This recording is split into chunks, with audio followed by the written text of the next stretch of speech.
नमस्कार, आप देख रहे हैं पॉलिटिकल आइडिया। पॉलिटिकल आइडिया के आज के इस अंक में आप सभी दर्शकों का बहुत बहुत स्वागत है।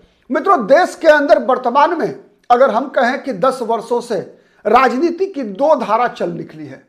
एक धारा वो है जिसमें खलनायक मुसलमान है, और दूसरी धारा वो है जिसमें खलनायक सवर्ण है या कह लीजिए ब्राह्मण है।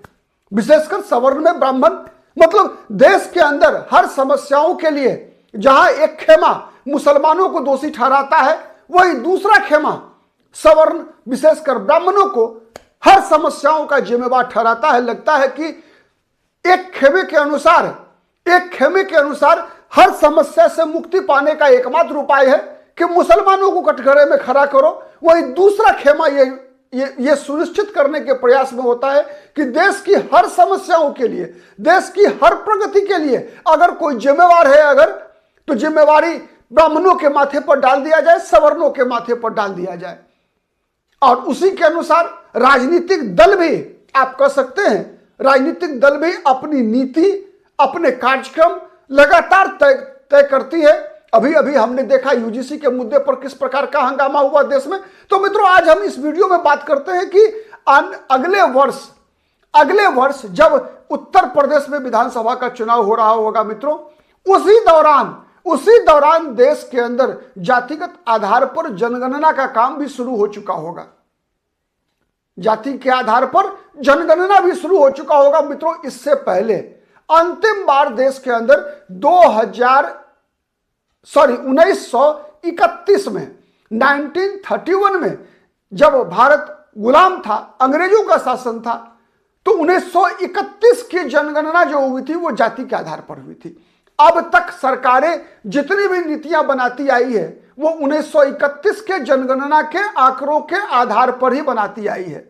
लेकिन लगातार विगत 2-3 वर्षों से देखेंगे तो भारत के अंदर जब से बिहार के अंदर जातिगत सर्वे कराया गया, और लगातार बिहार के अंदर जातिगत सर्वे तो बाद की बात है, लेकिन अगर हम पिछले 5 वर्षों के अंदर देखेंगे तो जितने भी सत्ता विरोधी राजनीतिक दल हैं, सत्ता विरोधी मतलब भारतीय जनता पार्टी के विरोधी जितने भी राजनीतिक दल हैं देश के अंदर, वो कहीं ना कहीं जाति के आधार पर, चूंकि उनकी, जैसे भारतीय जनता पार्टी मान के चलती है कि 80-20, तो भारतीय जनता पार्टी का 80 और 20 का मतलब होता है 20 मुसलमान 80 हिंदू। वही भाजपा विरोधी जितने भी राजनीतिक दल हैं उनका भी 80-20 का फॉर्मूला है। उसका मतलब होता है 20 सवर्ण और 80 सवर्ण के अलावा जितनी भी जातियां हैं, जितने भी मुसलमान, ईसाई, सब के सब, और इसी के आधार पर राजनीति हो रही है, आप देख रहे हैं। और इस राजनीति के केंद्र में सबसे, जहां पर राजनीतिक असर सबसे ज्यादा पड़ता है, उस बात को समझना हो मित्रों तो केवल याद कर लीजिए 1990 में मंडल आयोग की राजनीति करने के बाद कौन कौन से ऐसे राज्य हैं जहां राजनीति पूरी की पूरी बदल गई। तो उसमें पहले नंबर पर आएगा बिहार और उत्तर प्रदेश। बिहार और उत्तर प्रदेश हुए ये ऐसे 2 राज्य हैं मित्रों जहां पर कि मंडल की राजनीति का सबसे ज्यादा असर पड़ा। मंदिर, साथ साथ मंडल ही नहीं बल्कि मंदिर की राजनीति का भी सर्वाधिक असर अगर किसी 2 राज्य पर पड़ा मित्रों देश में, तो वो राज्य थे बिहार और उत्तर प्रदेश। और चूंकि उत्तर प्रदेश देश का सबसे बड़ा राज्य है, तो इसीलिए हम ये जानने का प्रयास करते हैं मित्रों कि 2027 में जब विधानसभा के चुनाव होंगे उत्तर प्रदेश में, और वो चुनाव तब हो रहे होंगे जब देश के अंदर जातिगत जनगणना चल रही होगी, तो इसका असर क्या होगा, उत्तर प्रदेश की राजनीति पर क्या असर पड़ेगा। तो मित्रों, अगर उत्तर प्रदेश की राजनीति पर क्या असर पड़ेगा तो समझने के लिए थोड़ा सा 10 वर्षों का इतिहास देखिए और बिहार की राजनीति को देखिए। बिहार में जातिगत सर्वे के आंकड़े निकल कर आए, उस आंकड़े के बाद क्या क्या हुआ बिहार में सबसे पहले हुआ क्या कि माना यह गया, आंकड़े जो निकल कर आए उसके आधार पर सवर्णों की संख्या घट गई थी। उसके अलावा क्या हुआ था, मुसलमानों की संख्या बढ़ गई थी, यादव जाति की संख्या बढ़ गई थी। मतलब सवर्ण की संख्या घटी थी, मुसलमान की बढ़ी थी, यादवों की बढ़ी थी, दलित समाज की आबादी बढ़ गई थी। अति पिछड़ा, जो एक्सट्रीमली बैकवर्ड, या उसको आप कह लीजिए उत्तर प्रदेश के संदर्भ में गैर यादव पिछड़ा, गैर यादव पिछड़ा के अंदर जिसे हम कहते हैं ना पॉलिटिकल एस्पिरेशन, राजनीतिक आकांक्षा, ये ज्यादा बढ़ चुकी थी। बिहार में अति पिछड़ा ने कितना बड़ा खेल किया इस चुनाव में आपने देखा। मुकेश सहनी डिप्टी सीएम के उम्मीदवार थे, आपने देखा। मुसलमान राजनीति में क्या हुआ, रिप्रेजेंटेशन का मामला पहली बार उठा। तो मित्रों, जातिगत जनगणना के जब आंकड़े आएंगे तो दो तीन बात तो तय है कि बिहार के सामाजिक समीकरण के अनुसार, बिहार की डेमोग्राफिक जो सिचुएशन है उसके आधार पर ही उत्तर प्रदेश का सब कुछ मिलता है। तो एक बात मान के चलते हैं कि उत्तर प्रदेश में भी सवर्णों की संख्या घटेगी, मुसलमानों की आबादी बढ़ेगी, यादवों की आबादी बढ़ेगी, मतलब औसत दलितों की संख्या बढ़ेगी। अति पिछड़ों का एक आंकड़ा निकल कर आएगा और उन आंकड़ों के आधार पर होगा क्या। आपने देखा रोहिणी आयोग बनी है। रोहिणी आयोग क्यों बनी है? रोहिणी आयोग इसलिए बनी मित्रों कि सरकार के पास यह आंकड़े निकल कर आए कि लगभग 1000 जातियों को अभी भी जो पिछड़े वर्ग की श्रेणी में आते हैं, अब तक मंडल आयोग के तहत किसी भी प्रकार के आरक्षण, चाहे वो नौकरी में हो चाहे नामांकन में हो, अब तक उसका कोई लाभ नहीं मिला है। और साथ ही ये आंकड़े निकल कर आए कि गिने हुए 55 जातियां ऐसी हैं, गिनी हुई 55 जातियां ऐसी हैं मित्रों जो कि मैक्सिमम बेनिफिट उठाती है आरक्षण का। तो उत्तर प्रदेश के संदर्भ में वो जाति कौन है पिछड़े वर्गों में? वो जाति है यादव, वो जाति है यादव। अब चलिए बिहार की राजनीति से देखिए मित्रों, बिहार और उत्तर प्रदेश को अगर एक साथ लेकर देखेंगे अगर, और पिछले 10 वर्ष ही नहीं बल्कि 35 वर्षों की राजनीति का अगर विश्लेषण करेंगे 1990 से लेकर 2025 तक का, तो एक बात स्पष्ट होती है मित्रों कि समाज का 3 वर्ग ऐसा है जिसके खिलाफ ध्रुवीकरण होता है। आप किस हद तक सहमत है कमेंट करके बताइएगा मित्रों, ठीक है। मेरा सीधा सवाल है, आप भी बताइए कि क्या यह सच नहीं है कि बिहार और उत्तर प्रदेश जैसे राज्यों में, बिहार और उत्तर प्रदेश जैसे राज्य में सवर्णों के खिलाफ ध्रुवीकरण होता है? और यही कारण है सवर्णों के खिलाफ ध्रुवीकरण ही वो प्रमुख कारण है मित्रों जिसके प्रभाव से लगातार अखिलेश यादव, मुलायम सिंह यादव, मायावती जैसे मुख्यमंत्री, कल्याण सिंह मुख्यमंत्री बने। उससे पहले का इतिहास क्या था? ब्राह्मण या राजपूत, वीर बहादुर सिंह, विश्वनाथ प्रताप सिंह, नारायण दत्त तिवारी, कमलापति त्रिपाठी, यही मुख्यमंत्री बन रहे थे ना। या तो ब्राह्मण बन रहा था या राजपूत बन रहा था। लेकिन उसके बाद से अपवाद मिलेगा, आपको एक्सेप्शन मिलेगा जब राजनाथ सिंह मुख्यमंत्री बने। मैं योगी आदित्यनाथ को भारतीय जनता पार्टी ने उनकी जाति के कारण मुख्यमंत्री नहीं बनाया है, यह बात मैं स्पष्ट कर दूं। योगी आदित्यनाथ को मुख्यमंत्री इसलिए बनाया गया कि योगी आदित्यनाथ को ने बीजेपी हिंदुत्व का पोस्टर बॉय बनाकर पेश किया है। वैसे भी योगी आदित्यनाथ अपने पिता के नाम के सामने महंत अवैधनाथ लिखते हैं। कौन थे महंत अवैधनाथ? यादव जाति के, गोरखपुर पीठ के महंत, ठीक है। तो सीधा सीधा मामला समझ लीजिए आप कि योगी आदित्यनाथ की पहचान जातीय नहीं बल्कि धार्मिक पहचान है, और उसी धार्मिक पहचान के सहारे भारतीय जनता पार्टी उत्तर प्रदेश को अपने अभेद्य किला बनाने में अब तक कामयाब रही है। 2024 का लोकसभा चुनाव केवल अपवाद मान सकते हैं आप। तो 2027 में भी जब विधानसभा चुनाव में 2024 का लोकसभा चुनाव प्रधानमंत्री पद के लिए चुनाव था, लोकसभा के सदस्यों का चुनाव था मित्रों, उसमें जो एक्सपेरिमेंट अखिलेश यादव ने किया था वो सफल रहा था। और उस सफल होने का सबसे प्रमुख कारण कोई सोशल इंजीनियरिंग नहीं था। सोशल इंजीनियरिंग से बड़ा डर था दलितों के अंदर।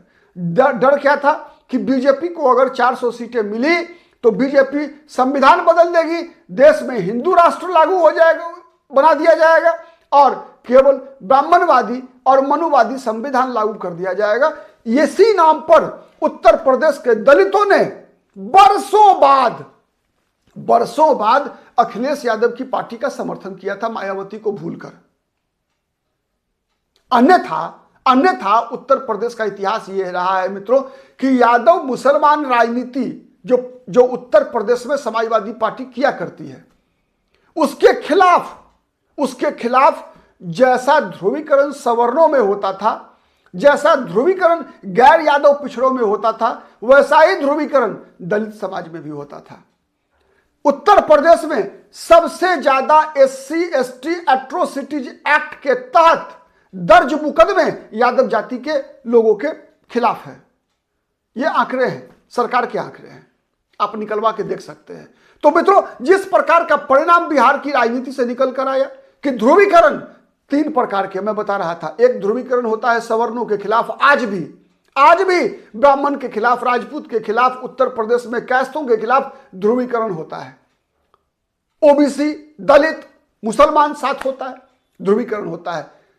लेकिन यह ध्रुवीकरण हिंदुत्व की राजनीति में कमजोर होता है।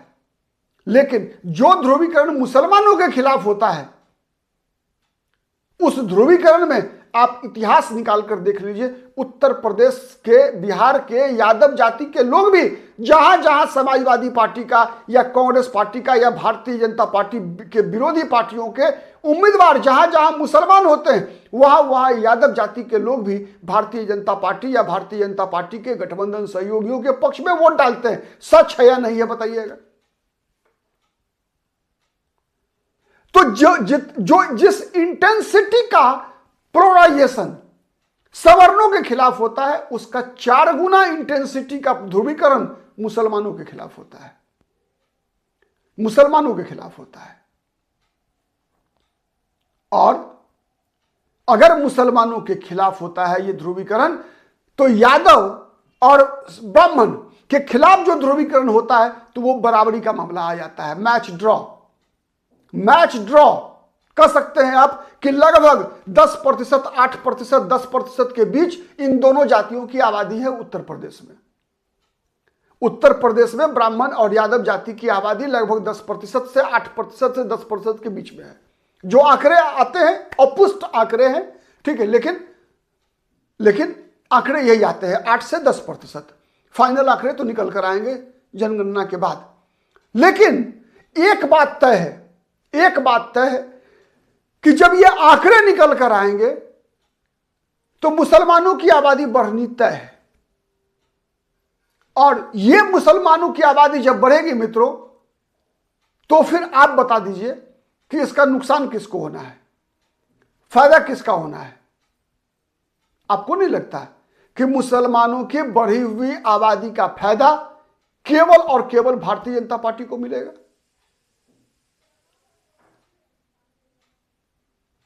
मुसलमानों की बढ़ी हुई आबादी, चूंकि भारतीय जनता पार्टी तो एक नैरेटिव तय करेगी कि मुसलमानों का जन्म दर ज्यादा है, मुसलमान घुसपैठ करते हैं, मुसलमान धर्मांतरण कराते हैं, यह सब मुद्दा बनेगा उत्तर प्रदेश में। और वो ये मुद्दा और मजबूत होगा तब जब यह मालूम होगा कि मुसलमानों की आबादी उत्तर प्रदेश में बढ़ गई है, और यह तो गारंटेड है। दूसरा लगातार बिहार हो चाहे उत्तर प्रदेश हो, पिछड़ों का और अति पिछड़ों का,